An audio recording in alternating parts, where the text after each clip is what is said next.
Thank you very much, Minister. Tailoring the two speeches, I think we've learned a lot this morning. Now, I'd like just to get your input now at this stage. There has been questions and answers, or questions have been put into a box here. Anya, the Chief Executive, will chair this small part of the proceedings. Just to mention, and everybody probably knows Anya, but I would just say as Chairman, and I can speak for the Minister as well, that I think the National Parents Primary really does benefit from the working relationship between the government department relevant to education, including, of course, the Minister and the National Parents Council. It is important to say that because I'm not able very often to push that information to you because obviously I don't see you, maybe once a year. But we do appreciate very much indeed all the support we get from all the people in this room, whether they be teachers' representatives or indeed parents, management boards, etc., etc. A huge swathe of people, and it's very important that indeed you're here to hear my remarks. Thank you very much indeed. Now, over to Anya.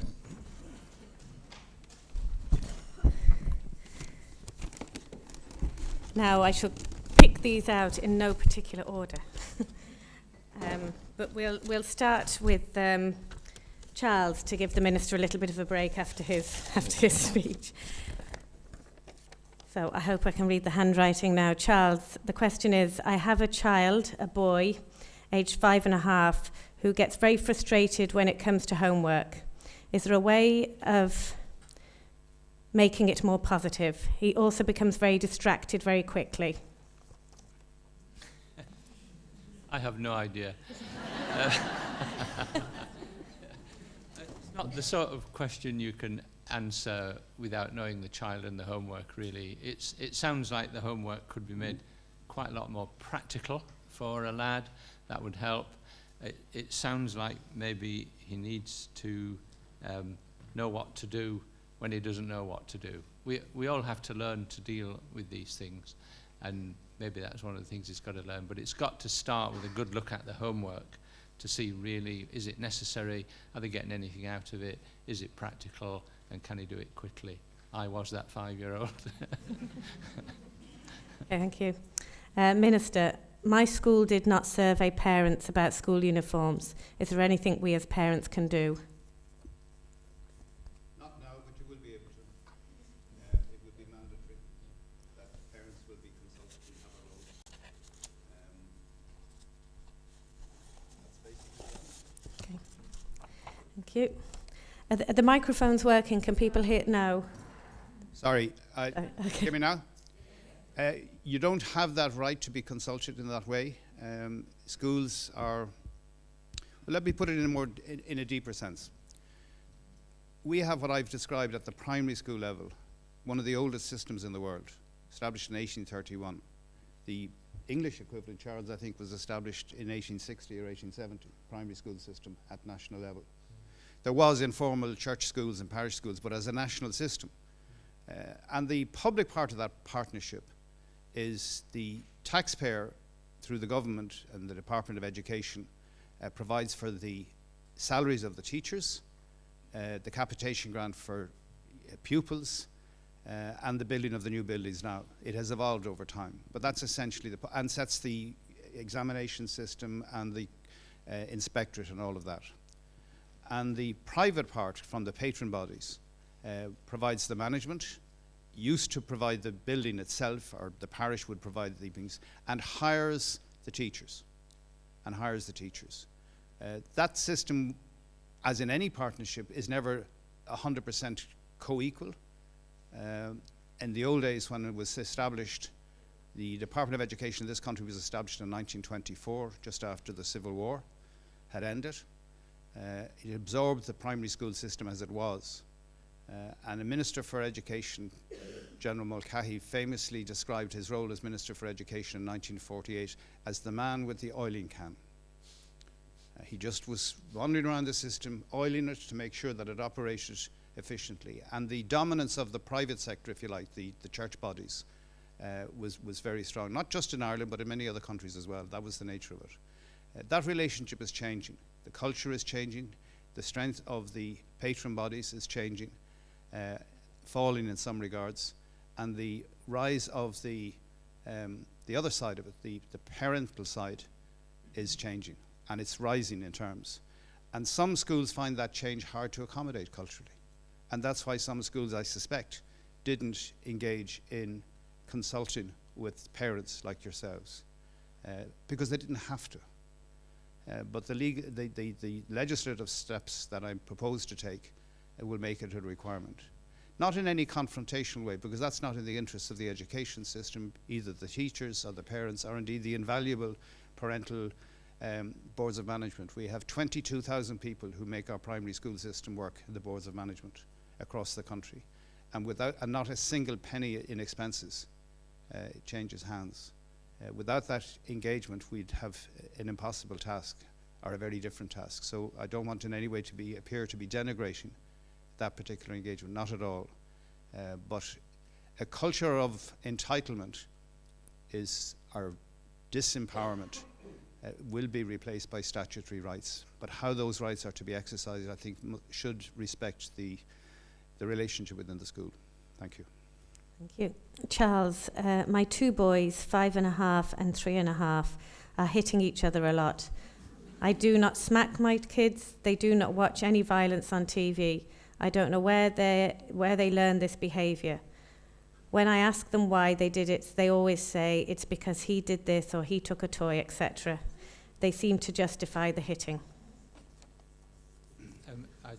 Look, I'm not that kind of psychologist. I'm a research statistician, but I was that boy, and furthermore, I had a young brother, and I used to beat the living daylights out of him, and my elder brother did it to me. I don't approve of it. It just sounds terribly normal. You've just got to sit them down and talk, and I imagine, and also separate them and talk. But honestly, it does sound very normal, and I don't think they will do each other a great deal of harm.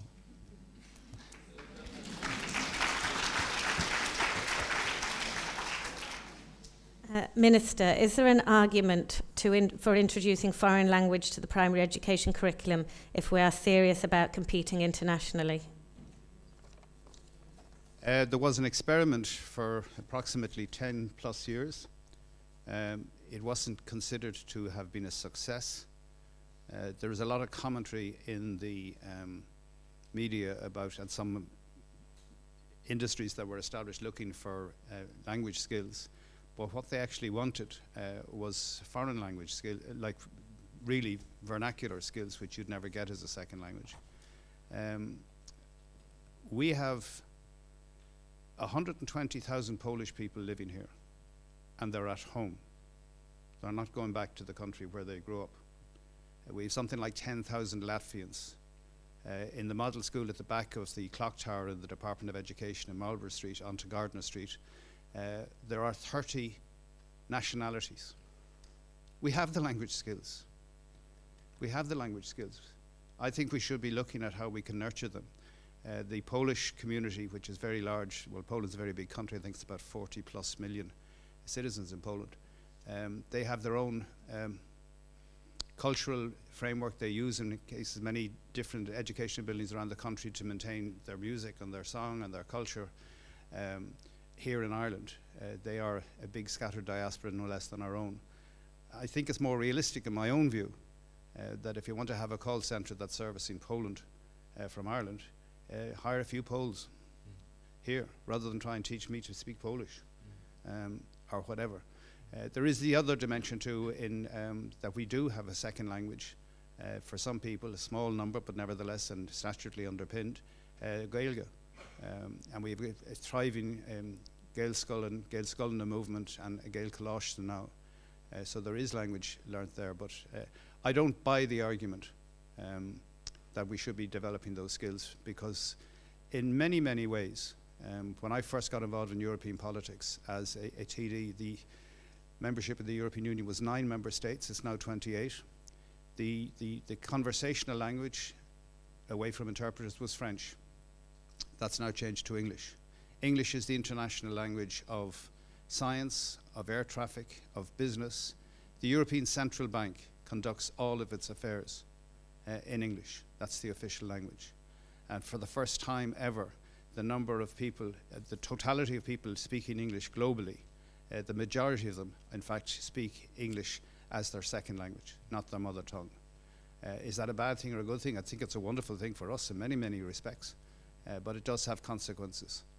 But I don't believe that, based on the evidence that we had, that it was making an awful lot of difference, the teaching of a foreign language in second or in primary schools. Thank you. Charles, to what degree should parents be involved in their children's road to achievement? Children can overreact to pressure. Yes, they can. That's true. You can hothouse a child very much to their detriment. And not only does it stall their progress, it makes them resentful and is a really bad thing. To what degree should you push a child? Well, it's a judgment. If the child is happy and engaging, and in particular if they're asking more, can we do that again? Can we have some more of that? Can we go there? Can we go here? This is great. And if you can't see the signs of sullen resistance, or dumb insolence, as my dad used to call it, then you become a problem to the child. You can push them too much, and they will show you by their behaviour. It's plain as the nose on your face, and it's time to quit and back off. Otherwise, you'll do a very great deal of damage. Minister, not enough SNAs in schools. Are there budgetary plans to increase the ratios? Next week, the National Council for Special Education will be announcing a development and a change in the way in which we deal with special education. The system is 10 years old. One of my predecessors, Noel Dempsey, introduced it in 2004. We now will have 1,100 SNAs starting the system in September, as against 10,575 when I came into office in 2011. We are spending, and I'm very careful of my words here, and I wish in no way to insult anybody or to cause any grief. We are now spending 1.3 billion euro on special education. 1.3 billion. It's about the same amount of money that we spend in higher education, or close to what we spend on the Garda Síochána. And we don't measure the outcomes. We are not measuring the outcomes. It's providing wonderful support for parents and for families and for children with real learning needs and real difficulties. But it's a 10-year-old system, and we're not sure that we have it right. We're not sure that we could do it better. And there is, sadly, evidence to, and these are not my words, evidence to suggest that checkbook prescriptions can give a parent a diagnosis of a certain condition, which in turn will unlock resources. What can we do about it? I think we should resource the school based on socioeconomic profiling and enable the school to deploy the resources as they see fit. Now, this is a very difficult argument, a very difficult discussion. People will immediately move to, and I'm a parent and a grandparent, I know exactly how precious every child is, irrespective of their ability or their disability. Know it all too well. It's in my own family, my extended family. So I'm conscious of parental love, parental solidarity, the lion cub and the lioness who will go through a herd of elephants to protect her child or his child. But that is a lot of resources.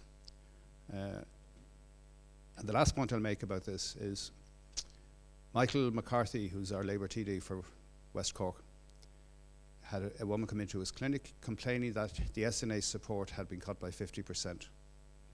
And when he explored what that was, her child needed assistance with mobility, physically getting around the place. And was in a wheelchair, needed mobility to go to the toilet as well. Another child came into the school with not dissimilar set of needs.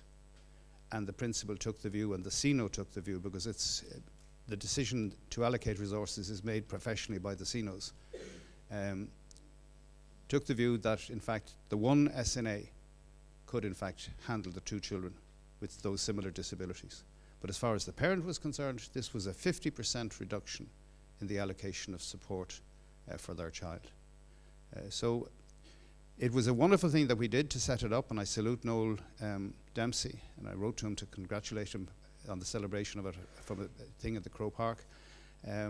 But it has grown in a particular way that nobody could have predicted, and we need to look at it again, and we need to get a better way of allocating resources. And as I say, next Tuesday, I think it is, we will be having a press conference in the Clock Tower and for stakeholders, explaining how it is we're going to allocate these resources and allow the school some autonomy in how they deploy them, because there is a lot of dissatisfaction at the effectiveness of the system at the moment.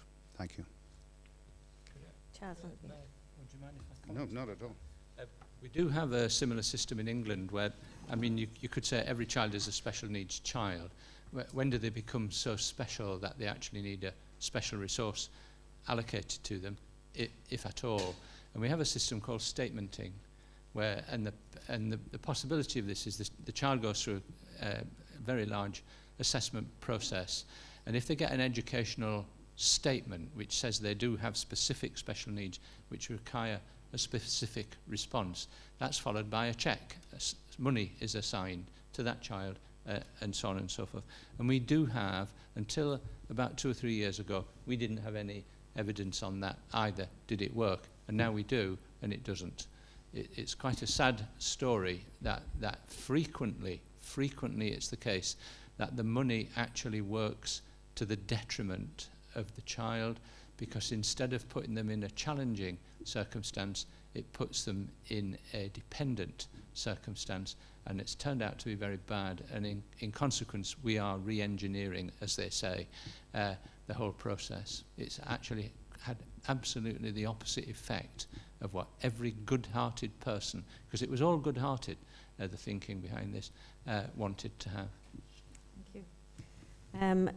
Charles, what is the one thing you would advise parents to do to help their children reach their full potential? Engage in conversation with them of any kind. If it's for your taste that you want to talk about the impact of the Russian Revolution on the development of ballet, that's fine. If that's the two of you like that, that's good. You want to talk about what's going on in EastEnders, or you want to talk about the local football results and so on. My dad used to pitch us into any kind of argument that took his fancy. It doesn't matter so long as you're conversing. Around the home, how you do this, how you do that, how do you do the other. As long as it's a proper conversation, two-way, chat. This is the origins. It grows intelligence, it grows confidence, it grows vocabulary, it grows self-discipline. It fits you to argue a case and take an argument. In short, it fits you for school, fits you for life. Minister, can an integration course be put in place for parents whose children attend schools where there are children with special educational needs? Lack of knowing how to react to special educational needs is causing bullying. So they're looking for a course in place for parents whose children attend a school that may have children attending also who have special education needs, to help their children react when there's different needs in the school, to prevent bullying. I really don't know the answer to that, Anya, but I'll certainly raise it with Eamon Stack, who's the chairperson of the National Council for Special Education. Certainly, from my own personal experience, from my extended family, it's a very scary place. First of all, the only model for parenting that we have is the one that we experienced ourselves, unless you're a professional. So if you encounter a situation for which there was no previous familial experience, it's very scary. And I think what the question is asking, can we not just help with the child who has special education needs, but can we support and help the family within which that child is a member to actually learn I think the answer must be yes. As to what shape and form it might take, I simply don't know, but I will certainly raise it with Eamon Stack. Charles, can you give me any advice on how to set realistic educational goals with my child? I think so. If you just think about how you set realistic educational goals for yourself, it doesn't bear thinking about too much, does it really? You've got to say, what's the next step? I'm good at that, what's the next step? You don't need, especially 5 and 6 year olds, you do not need to be worrying about what kind of degree they're going to get.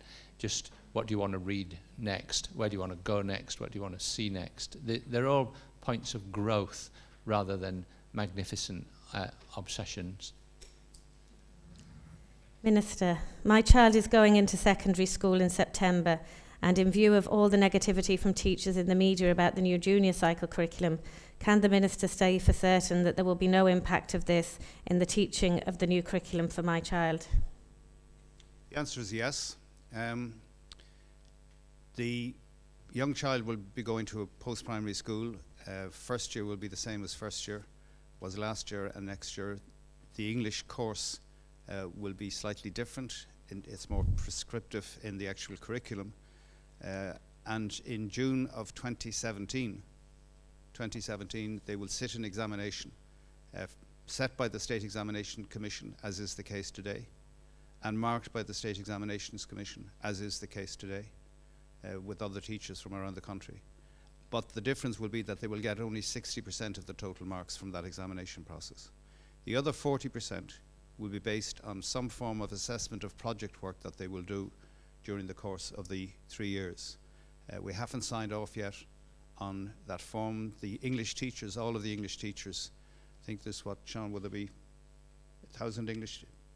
About 1,000, less than 2,000 anyway. They've done their CPD courses. There's 4.5 days available for them as we speak. The teachers' concerns are twofold. The first is they feel that if you have a town with 4 or 5 post-primary schools in it, and everybody in the town knows exactly the social pecking order of those schools, that a certificate signed off by the school for junior cycle, JCSA, from School X will not have the same social cachet for School Y. We don't want young people to leave school at 15, and in fact 90% of our young people go through to leaving certificate, and 62% go on to third level. We are the top of the class in the whole of Europe. We have more Irish boys and girls, young adults, going on to some form of third level than any other country. So we don't want youngsters to leave school at 15.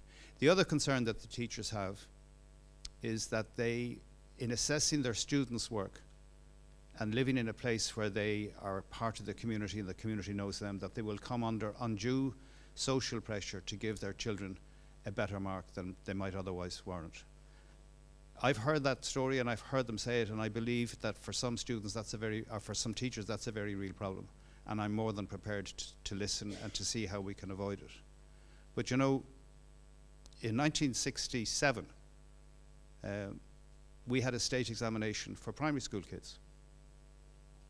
And can you imagine now if you tried to reintroduce that you'd have kids at 11 or 12 worrying about how they would do in their state school system?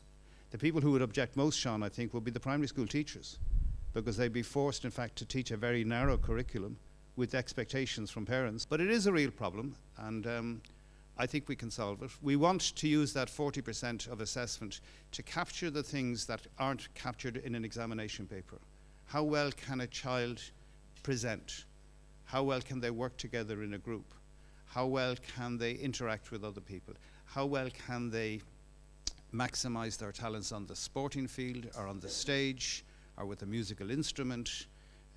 Or in debating, or all of the other sorts of things, which are now an integral part of what employers are looking for. I was down with Citibank just down the road from here on Tuesday, and they were talking about recruitment. They're international people. It's one of the biggest banks of the world. And they said, well, look, we have a cut-off point. We don't look at somebody with anything less than a 2-1 degree in whatever the subject is. But once they have that down, they then start asking the young person, the applicant for the job, what did you do in college, or what achievements had you got, what were you captain of the football team, did you run this, did you do that, etc. All these sort of things, because they consider that those kinds of activities are indicators, no more, indicators of a different set of talents that they want because of the way which modern society works. And we're, in a sense, through the National Council for Curriculum Assessment, trying to capture that in a particular way. And incidentally, we've been trying to do this for 25 years, and it has been vetoed by the teachers' unions in the past. And while I'm fully in favour of consultation, consultation is not negotiation. And therefore, my job as minister, as a politician, job for a politician is to make decisions. Take consultation, take advice, and then make decisions. And I think I've heard the concerns, and I believe in some cases they are less than well motivated because they don't necessarily like change, and we all are a bit hesitant about change. But the vast majority of the reservations that I've heard expressed, I believe, are sincerely held. They're sincere fears, and I think the first thing we need to do is to address them, and that's what I intend to do. But will it come into effect? Yes, it will. We actually have somebody on the front row here who's a stand from the junior cycle team outside. So if there's any parents here of 6th class or 5th class children who have concerns about anything to do with the junior cycle, you can go to that stand at lunchtime to be there, okay? And just also to say, the Minister did refer to it in his speech, but there are some information sessions that's being run by the NCCA in conjunction with the National Parents Council Primary and Post-Primary next week. And all the details are on both of our websites. There's 2 in Dublin, there's 1 in Limerick, 1 in Cork, and 1 in Galway. And there'll be more come September. So there hopefully will be enough information out there for parents and opportunity to ask questions. Just we're wrapping up to the end, so I'm just going to ask one more quick question for each of this morning's speakers. Charles, just to finish for you, how does good parenting have a significant effect on children's learning and achievements? I think that really means you have to start your speech again, I think. Would the quick way be, the question was written before yes, the speech? Yes. So I hope it's been answered. If not, and we will be putting the slides up, so you'll be able to see them. Minister, dear Minister Quinn, please could you use your office to kindly grant Gaelscoil debt status. No, sorry, there's a particular name there. I might pass that one to you because it's a personal one from a school. I'll give you an opportunity to ask a more generalised one. What is being done in Ireland to ensure there is an education for life mentality and approach, and not just on education for an exam, i.e. the Leaving Cert? Most careers now have a requirement for continuous professional development. Lord David Putman made the analogy of if you were to reach back to 1914 and to take a surgeon out of the Mater Hospital and put him, or her, well it would have been a him in 1914, into a modern operating theatre. The best surgeon in Dublin would be capable of wiping the brow of the patient and sweeping up around the operating theatre. Such is the advance in the skill sets that have occurred in the last 100 years. However, if you were to reach into Trinity College and take a professor of history out of that lecture hall and put them back into a lecture hall, we say in Dublin City University, they would simply continue talking.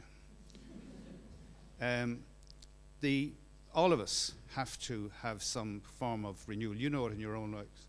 In the world of politics, we call it elections. The CPD that will be managed by Micheál Grief and the National Teaching Council will in fact require that teachers maintain CPD. But the great news is that teachers are already doing it. The vast majority of Irish teachers at primary and post-primary level are constantly upgrading their skills, are taking courses and doing all of that. The one thing, only just let me say in relation to the parental sets of skills, I would urge parents not to spend money on mechanical toys or complete toys. If you look at an interactive toy, whether it's Lego or any kind of making or not making or putting stuff together, they get far more usage than the toy. The all battery, all singing type of thing, which is expensive, very quickly fades in terms of interest or curiosity. I was very fortunate growing up in a house where my father had a great pair of hands, which I inherited from him. In fact, if I hadn't had the chance to study architecture, I would have been a carpenter. But if you can get kids, both boys and girls, it's not a male-female sort of thing, get kids to use their hands and to use stuff, whether it's cooking or making stuff. And the best resource of all is, in fact, the packaging that comes around an expensive toy. The packaging is far more interesting and useful than the actual toy itself. But that kind of activity can lead in all sorts of directions. And it really is cost-free. But doing that kind of stuff, from my experience, and I see it with my grandchildren, it just transforms the way in which they amuse themselves, they play with others, and they are learning skills that without even being conscious of it, which is probably, I think you might agree, Charles, one of the most wonderful ways to learn, because it gives them such self-confidence as well. Thank you very much indeed.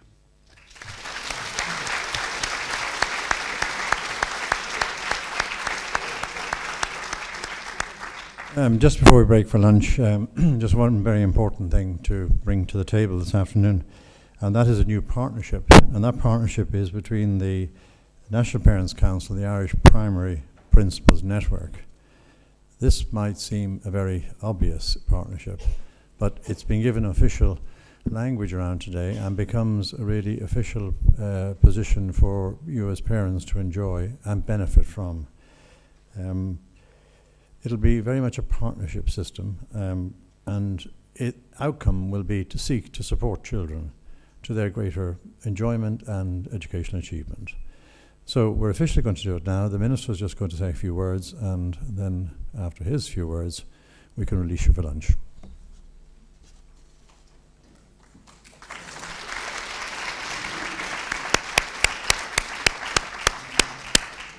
I think you've probably heard enough from me for this morning, but I want to welcome Brendan McCabe, the President of the IPPN. The IPPN is the Irish Primary Principals Network, and that's what it is. I think I'm right in saying it grew up in and around the region of Cork City originally and has spread nationwide now. The conference, one of the first conferences that I attended in my role as Opposition Labour Party spokesperson in education was in Killarney, and it was an absolutely wonderful conference in terms of what I learned. Well, I was coming from a basement level of knowledge, so I had plenty to learn, but it was really very, very inspiring. 2,000 people involved, great speakers, great passion from the principals and the deputy principals. So Brendan, I'm so pleased that the good working relationship that was already there is now being consolidated into a formal partnership, as Robert has just said, and certainly from our point of view in the Department of Education and Skills, we give it all our blessing and give it as much support, provided you don't look for money.